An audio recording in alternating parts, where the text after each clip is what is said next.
1 cup ಸಬ್ಬಕ್ಕಿಯಿಂದ ಈ ರುಚಿಯಾಗಿರುವಂಥ ಬೆಳಗಿನ ತಿಂಡಿ ಮಾಡ್ಕೊಳ್ಳಿ. ತುಂಬಾ ಹೆಲ್ತಿ ರೆಸಿಪಿ. ದೋಸೆನೂ ಮಾಡ್ಕೊಳ್ಬೋದು, ಪಡ್ಡುನೂ ಮಾಡ್ಕೊಳ್ಬೋದು. ಬೆಳಗ್ಗೆ ತಿಂಡಿಗಾದರೂ ಮಾಡ್ಕೊಳ್ಳಿ, ಲಂಚ್ ಬಾಕ್ಸ್ಗಾದರೂ ಮಾಡ್ಕೊಳ್ಳಿ. ತುಂಬಾ ಚೆನ್ನಾಗಿರುತ್ತೆ. ಸೊ ಈ ರೆಸಿಪಿ ಮಾಡ್ಕೊಳ್ಳೋದಕ್ಕೆ ನಾನಿಲ್ಲಿ 1 ಕಪ್ ಸಬ್ಬಕ್ಕಿನ ತೊಗೊಂಡಿದ್ದೀನಿ. ಇದನ್ನು ನೀಟಾಗಿ ತೊಳೆದು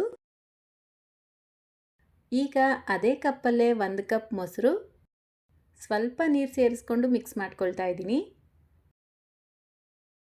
ನೋಡಿ, ಈ ರೀತಿ ಮಿಕ್ಸ್ ಮಾಡಿಕೊಂಡು ಇದನ್ನು ರಾತ್ರಿ ಇಡೀ ನೆನೆಸಿಟ್ಕೊಳ್ಬೇಕು.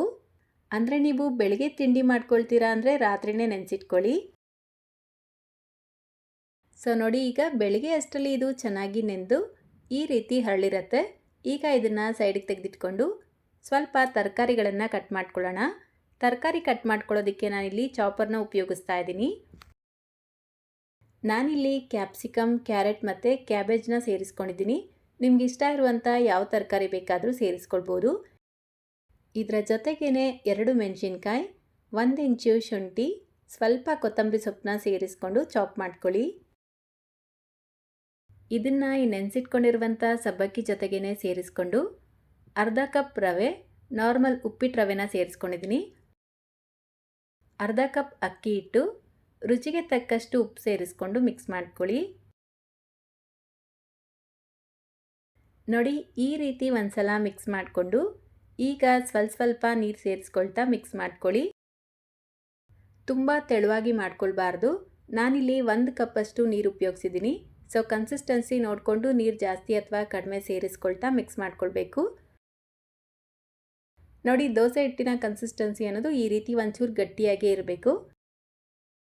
ಈಗ ಒಂದು ತಟ್ಟೆನ ಮುಚ್ಚಿ 5 ರಿಂದ 10 ನಿಮಿಷ ನೆನೆಸಿಟ್ಕೊಳ್ಳಿ. ನೋಡಿ, 10 ನಿಮಿಷಕ್ಕೆ ಇದು ಚೆನ್ನಾಗಿ ನೆಂದಿರುತ್ತೆ. ಗಟ್ಟಿ ಇತ್ತು ಅಂತ ಅನಿಸಿದ್ರೆ ಒಂಚೂರು ನೀರು ಸೇರಿಸ್ಕೊಳ್ಳಿ. ಯಾಕಂದರೆ ನಾವು ಇದರಲ್ಲಿ ರವೆ ಉಪಯೋಗಿಸಿರೋದ್ರಿಂದ ಒಂಚೂರು ಗಟ್ಟಿ ಆಗ್ಬೋದು. ತುಂಬ ಗಟ್ಟಿ ಇತ್ತು ಅಂದರೆ ಮಾತ್ರ ಒಂಚೂರು ನೀರು ಸೇರಿಸ್ಕೊಳ್ಬೇಕು.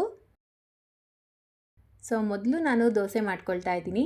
ಮೀಡಿಯಮ್ ಫ್ಲೇಮಲ್ಲಿ ತವಾ ಬಿಸಿ ಮಾಡಿಕೊಂಡು ಒಂಚೂರು ಎಣ್ಣೆ ಹಚ್ಬಿಟ್ಟು ಈ ದೋಸೆಗಳನ್ನು ಚಿಕ್ಕದಾಗಿ ಮಾಡ್ಕೊಳ್ಬೇಕು. ಒಂಚೂರು ಮಂದವಾಗಿ ಮಾಡ್ಕೊಳ್ಳಿ, ತೀರಾ ತೆಳುವಾಗಿ ದೋಸೆ ಬರೋದಿಲ್ಲ. ಸೊ ನೋಡಿ, ಈ ರೀತಿ ಲೈಟಾಗಿ ಸ್ಪ್ರೆಡ್ ಮಾಡಿಬಿಟ್ಟು ಲಿಡ್ನ ಕ್ಲೋಸ್ ಮಾಡಿ ಮೀಡಿಯಮ್ ಫ್ಲೇಮಲ್ಲೇ ಬೇಯಿಸ್ಕೊಳ್ಬೇಕು. ಒಂದು ಕಡೆ ಚೆನ್ನಾಗಿ ಬೆಂದ ಮೇಲೆ ಉಲ್ಟಾ ಮಾಡಿಕೊಂಡು ಮತ್ತೊಂದು ಕಡೆನೂ ಬೇಯಿಸ್ಕೊಳ್ಳಿ. ಎಣ್ಣೆ ಅಥವಾ ತುಪ್ಪ ಬೇಕಿದ್ರೆ ಸೇರಿಸ್ಕೊಳ್ಬೋದು, ಇಲ್ಲಾಂದರೆ ಇದೇ ರೀತಿಯೇ ಮಾಡ್ಕೊಳ್ಳಿ, ಚೆನ್ನಾಗಿ ಬರುತ್ತೆ. ನಾನ್ ಸ್ಟಿಕ್ ತವಾನೇ ಉಪಯೋಗಿಸ್ಬೇಕು ಅನ್ನೋದೇನಿಲ್ಲ. ನೀವು ಯಾವ ತವಾ ಬೇಕಾದರೂ ಉಪಯೋಗಿಸ್ಬಿಟ್ಟು ಈ ದೋಸೆನ ಮಾಡ್ಕೊಳ್ಬೋದು. ಈಗ ಇದೇ ಹಿಟ್ಟನ್ನು ಉಪಯೋಗಿಸ್ಕೊಂಡು ಪಡ್ಡು ಮಾಡ್ಕೊಳ್ಳೋಣ. ಸೊ ಪಡ್ಡು ಮೇಕರ್ನ ಬಿಸಿ ಮಾಡಿಕೊಂಡು ಒಂಚೂರು ಎಣ್ಣೆ ಹಚ್ಬಿಟ್ಟು ನಾರ್ಮಲಾಗಿ ಪಡ್ಡು ಮಾಡ್ಕೊಳ್ತೀರಾ ಅಲ್ವಾ, ಅದೇ ರೀತಿಯೇ ಮಾಡ್ಕೊಳ್ಳಿ. ಮೀಡಿಯಮ್ ಫ್ಲೇಮಲ್ಲಿ ಬೇಯಿಸ್ಕೊಳ್ಬೇಕು. ಒಂದು ಕಡೆ ಬೆಂದಮೇಲೆ ಈ ರೀತಿ ಉಲ್ಟಾ ಮಾಡಿಕೊಂಡು ಮತ್ತೊಂದು ಕಡೆನೂ ಬೇಯಿಸ್ಕೊಂಡ್ರೆ ಸಾಫ್ಟ್ ಆ್ಯಂಡ್ ಟೇಸ್ಟಿ ಆಗಿರುವಂಥ ಪಡ್ಡು ಕೂಡ ರೆಡಿಯಾಗುತ್ತೆ. ಅದರ ಜೊತೆಗೆ ಒಳ್ಳೆ ಕಾಂಬಿನೇಷನ್ ಅಂದರೆ ಕಡಲೆ ಬೀಜದ ಚಟ್ನಿ.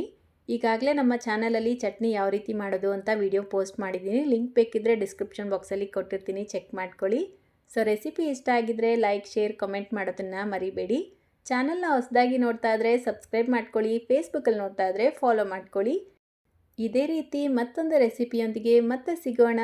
Thank you.